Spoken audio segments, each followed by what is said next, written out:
Science is our life passion. It is equal parts rewarding, intriguing, challenging, and frustrating.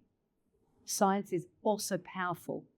It is the lifeblood for advances that have transformed societies and benefited billions across the globe for centuries. I'm Professor Georgina Long. I'm medical oncologist, co-medical director at Melanoma Institute Australia and professor at the University of Sydney. And I'm Professor Richard Scolia. With Georgina, I'm the co-medical director at Melanoma Institute Australia. I'm also a senior staff specialist in tissue pathology and diagnostic oncology at Royal Prince Alfred Hospital, which is part of the Sydney Local Health District, and also a conjoined professor at the University of Sydney. Do you feel the skepticism? I feel the skepticism. Do you feel the skepticism? I think with science we have to have questions and not just accept things. We have to ask the right questions and then examine the question. But when we get that data back, we have to listen to it and try and use that to make a difference. In the sort of brain cancer that I've got, treatment hasn't changed in almost 20 years. So COVID is a great example of where science was utilised to make major changes in treatment, and it's had a big impact on the world. I just wanted to pick up on that point on skepticism, because our world's seen a lot of that, particularly when it comes to science in the last decade, driven mainly because of this incredible ability to get information easily on social media and other platforms. And so everyone can be a part of it. That's great that everyone can be a part of that discussion and conversation. But did you know it was science that delivered that platform? That was engineering, that was technology. That wasn't just invented out of nowhere. Skepticism based on, I'm looking at this data and I'm looking at the figures, and I can see that actually the incidence or the death rate from COVID is dropping, but I'm a bit skeptical that they might be over or undercalling that. That's different, that's science. Then you go back to the data, you question it. That brings us closer to the truth.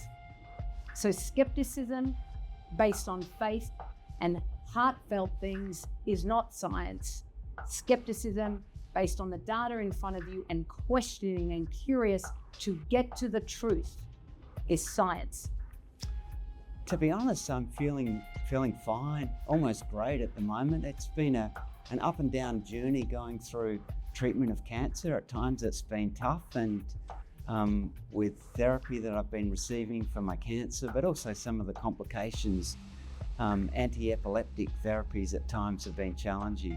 But at the moment, I'm feeling great, enjoying my life. I'm very thankful to the incredible medical team that are looking after me, particularly my colleague Georgina, for all she's done. Fingers crossed that things stay well in the future.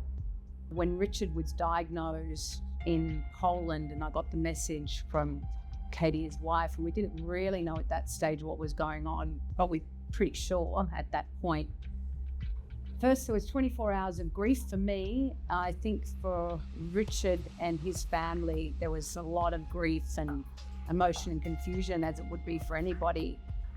But I am a problem solver and therefore went straight into thinking, beyond the 24 hours of grief, there must be something we can do. Within the first 48 hours, Richard was still in Poland and just started going through publications, understanding the glioblastoma field, comparing it to my own experience of a drug therapist in melanoma, and working out what could be done based on the melanoma research we had done and the clinical trials, and then the data we knew from melanoma tissue in our lab, but combining all of that experience to come up with a different plan and then add to it. It was about problem solving and using every bit of science. And it wasn't cowboy. Richard's just one person, one case. That is not enough to say that this is a success or not. We need to understand more, and we need to see how this plays out in a larger number of people. Well, what an opportunity as Australians of the Year to try and make a difference for our country. We want to push that message for all Australians to protect their body from this UV exposure from the sun. It's the Sun Smart message. Slip, slop, slap. Put on some sunscreen, put on a hat, wear protective clothing, put on your sunglasses. Glamorization of tanning, sun safety in sport, all the same message. Yeah.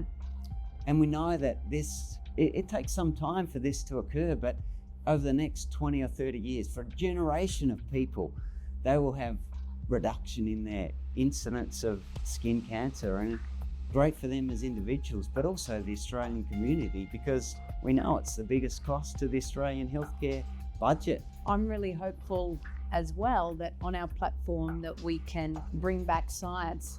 I'm hoping we don't have to bring it back, so to speak, but the Australian people increase their confidence in the scientific process. It doesn't always deliver. It's trying to do its best to solve problems for humanity.